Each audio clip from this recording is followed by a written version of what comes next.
জন্য তিনি বলেছেন কুমারী মেয়েকে বিবাহ করো। যদি আপনি দুলা ভাইয়ের কোলে বসে থাকা মেয়েকে বিবাহ করেন, সংসার ভালো টিকবে না। দুলা ভাই তো জেনা করার তালে শ্যালিকাকে যা কিছু চেয়েছে দিয়েছে, ও সংসার বিলিয়ে দিতে রাজি। ও তো জেনার তালে ঘুরছিল। কাজেই শ্যালিকা বলেছে যে 10,000 টাকা লাগবে। 10,000 কেন তুই আরো নে না। দুলা ভাইয়ের সাথে চলা মেয়েকে বিবাহ করলে আপনার সংসারে যখন আসবে, তখন দুলা ভাইয়ের সুবিধা তার বারবার মনে পড়বে, আপনাকে মূল্যায়ন করতে পারবে না।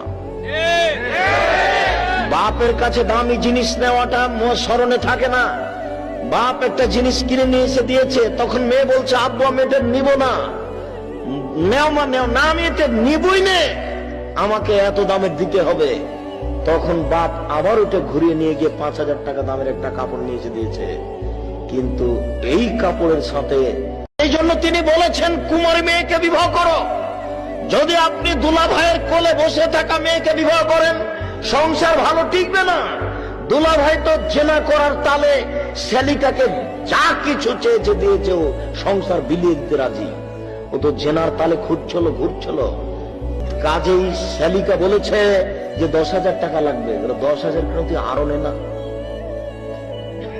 দুলা ভাইয়ের সাথে চলা মেয়েকে বিবাহ করলে আপনার সংসারে যখন আসবে, তখন দুলা ভাইয়ের সুবিধা তার বারবার মনে পড়বে, আপনাকে মূল্যায়ন করতে পারবে না। বাপের কাছে দামি জিনিস নেওয়াটা স্মরণে থাকে না। বাপ একটা জিনিস কিনে নিয়ে এসে দিয়েছে, তখন মেয়ে বলছে আব্বু আমি এটা নিব না। নেও মা নেও না, আমি এটা নিবই নে, আমাকে এত দামের দিতে হবে। তখন বাপ আবার ওটা ঘুরিয়ে নিয়ে গিয়ে 5,000 টাকা দামের একটা কাপড় নিয়ে এসে দিয়েছে, কিন্তু এই কাপড়ের সাথে